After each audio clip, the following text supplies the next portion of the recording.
Olá, meu nome é Daiane e hoje nós teremos a nossa primeira aula do projeto de vida para o segundo ano do ensino médio. O tema da aula de hoje é A vida pode ser doce, mas não é algodão doce, que tende a refletir sobre as perspectivas do jovem para o futuro e como eles reagem diante de algumas frustrações. Eu fiz uma pequena resenha do texto chamado Meu Filho, Você Não Merece Nada, de Fernanda Brum, o qual vocês terão acesso depois por meio da internet. E aí eu coloquei aqui pequenos tópicos que nos fazem refletir sobre como nós estamos preparados para lidar com algumas decepções. Olha só, sofrer faz parte. Um dos grandes paradoxos do mundo contemporâneo é o fato de estarmos em crise e, ao mesmo tempo, não admitimos a dor. Para o mínimo de incômodo, procura-se um remédio, atacando os sintomas, mas contornando as causas do sofrimento.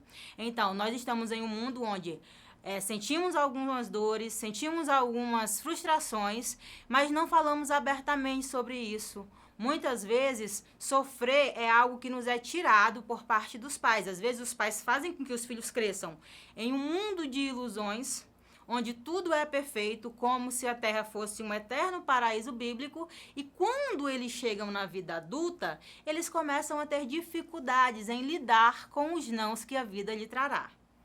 Nessa sociedade, o antigo e saudável conflito do filho não querer ser como o pai cede espaço para o desejo de os pais que quererem ser como os filhos. Mas os pais não podem ser jovens eternamente, então fazem o que podem e o que não podem para a máxima duração da juventude dos filhos, e isso inclui eximi-los de certas responsabilidades. Então, diante disso, eu trouxe aqui alguns questionamentos para vocês, né? Que seria, nós combinamos que a vida seria fácil? Em que momento, eu pergunto para vocês, em que momento alguém falou para vocês, viver será fácil, viver é um mar de rosas e você não terá problemas? Em algum momento, alguém combinou com essa geração que isso aconteceria?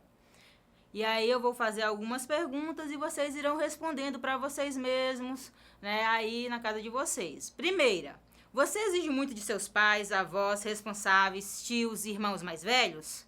Quais as obrigações dessas pessoas com você? O que você acha que eles deveriam dar a você e ainda não o deram? E por que eles deveriam fazê-lo? Você merece o que exige deles? Por quê? De onde vem todo esse mérito? Muitas vezes, quando nós não conseguimos algo e nós estamos diante de uma grande dificuldade, nós falamos, poxa, por que para mim é tão difícil? Por que minha mãe não fez isso? Por que meu pai não fez isso? Por que eu estou nessa situação? Será que esses questionamentos são justos? E por que nós o fazemos? Esse texto da Fernanda Brum, Meu Filho, Você Não Merece Nada, retrata essa realidade. E ela fala que jovens, né, que estão aí ingressando na vida adulta, pessoas entre seus 25 e 30 anos, que terminaram seu nível superior, que ingressaram em suas vidas, muitas vezes são muito bem preparados, né, do ponto de vista tecnológico, têm um domínio, né, intelectual, falam idiomas, mas não sabem lidar com a dor. Né? Não sabem lidar com as coisas da vida, do cotidiano. E eu coloquei aqui alguns tópicos de cada parágrafo, eu selecionei os melhores tópicos para discutir com vocês. Vamos lá, o primeiro tópico do parágrafo 1 ao 5 do texto, quando vocês estiverem lendo, vocês irão relacionar com o que eu estou falando agora. O tópico 1, que vai do parágrafo 1 ao 5, diz que o preparo técnico intelectual desassociado do preparo para viver no mundo, a crença de que os jovens nascem prontos e a consequente ignorância de que a vida é algo construído.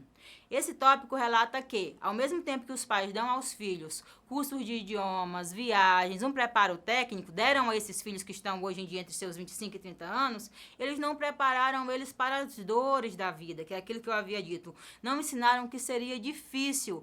E aí, mais na frente, quando os filhos chegarem diante de algumas dificuldades, eles verão que a vida exige muito das pessoas. E que viver é uma eterna luta de busca pelo que você quer, que nada vem pronto e que você terá que dar o seu melhor se você quiser se destacar. Ninguém nasce pronto, ninguém nasceu para genialidade sem esforço. E aí, nos próximos parágrafos, que começam do 6 ao 10, ele fala sobre a pseudo da aristocracia, que é um pensamento de que desqualifica o esforço, o suor. Essa metáfora para que a ideia de trabalho, que geralmente se quer, delega aos menos favorecidos. Ou seja, parece que você ter que se esforçar para conseguir algo, ou falar que alguém é esforçado, se torna um sinônimo de fracasso. Que pessoas que se esforçam muito é porque elas não tiveram oportunidades e que elas não mereceram, então tiveram que se esforçar. Então o suor e o esforço acaba ficando para quem realmente precisa. Porque se eu já tive tudo, se eu já garanti, meus pais já garantiram o meu espaço, eu não preciso me esforçar. Basta que o mundo reconheça que eu nasci para brilhar. E aí, né, o parágrafo que vai do 11 ao 15, e ele fala sobre um pacto de silêncio, né, um fingimento familiar. Eu fiz o resumo da seguinte forma: o pacto de silêncio ou fingimento familiar como algo perverso, uma vez que os afetos, medo, insegurança, dúvida, não se elaboram emborcando os sintomas só tratados na superfície. Ou seja, para essas famílias que não preparam os filhos para a vida, que não prepararam seus filhos para a vida, o que aconteceu? Aconteceu que eles não colocaram sentimentos como o medo nessa relação, a insegurança e a dúvida. Muitas vezes os pais têm que chegar para o filho e falar honestamente: meu filho, hoje meu dia foi ruim.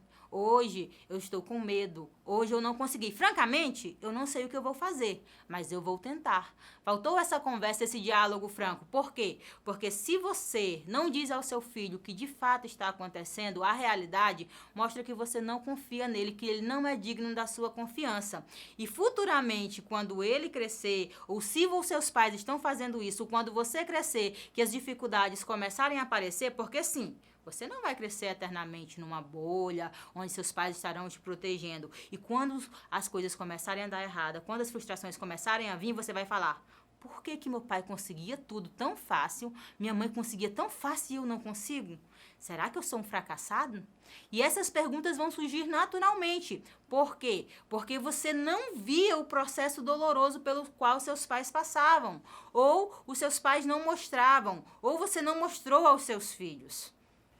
E quando tudo isso acontece, quando os pais eles te privam de saber certas coisas, eles não te dão a opção de entender que a luta é sua. Muitas vezes um pai tem que chegar para o filho e dizer, seu pai, sua mãe deveria chegar para você e dizer: meu filho, conte comigo, mas essa luta é sua. Busque a sua identidade. Você tem um sonho? Ok, vou te ajudar onde der, mas a responsabilidade é sua.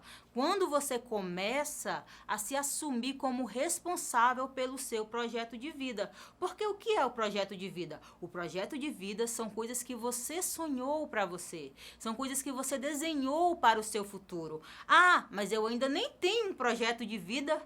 Não tem? Então, mas se você não sabe o que você quer ser, com certeza você já sabe o que você não quer ser.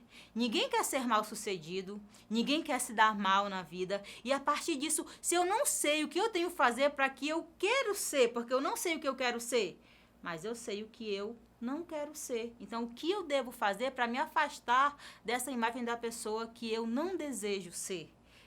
E aí eu coloquei aqui os parágrafos finais que eles falam da seguinte maneira: a vida de cada um, a busca de uma voz própria, tornar aquilo que se é a partir das afecções próprias, dispor-se à realização pessoal do mundo, sendo um embate com as frustrações, parte desse exercício de si, um agir sendo o que se é, muitas vezes se modificando para ser mais, para mais ser.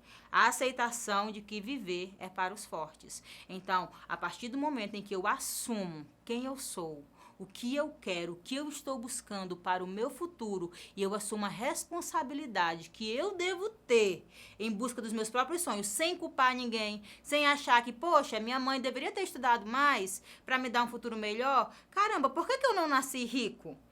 Se você parar de fazer esses questionamentos e se ver, começar a se entender como agente da sua realização pessoal, como protagonista da sua própria vida, como uma pessoa que elaborou e que deve cumprir o seu projeto de vida, Só a partir daí você vai conseguir se levantar e entender que a vida é feita de incertezas. Você deve começar as coisas sem saber que vai dar certo, sem garantia nenhuma. Ninguém pode te garantir que vai dar certo. E muitas vezes vai dar errado, sim, vai dar errado. Mas é nesse movimento que a gente cresce, que a gente se torna gente grande, que a gente amadurece. Então, que tipo de frustração você está tendo? A frustração que te paralisa ou a que te impulsiona? Muitas vezes, quando nós recebemos um não do mundo, um não da vida, nós nos frustramos, porque não fomos preparados para lidar com essa dor. Né? E aí o que você está fazendo com as frustrações? O que você vai se paralisar ou você vai ir adiante? Você vai se impulsionar? Isso é projeto de vida. Eu coloquei a frase final do texto porque eu achei simplesmente magnífica para que fique para a reflexão de vocês, que diz o seguinte: crescer é compreender de que o fato da vida ser falta não a torna menor. E sim, a vida é insuficiente, mas é o que temos. E é melhor não perder tempo se sentindo injustiçado, porque um dia ela acaba. Então, fiquem com Deus. Até nossa próxima aula. Aguardo vocês. Não esqueçam, acessem a plataforma do Eduque, onde nós temos várias disciplinas, várias aulas, conteúdos interessantes. Estamos esperando por vocês lá, hein?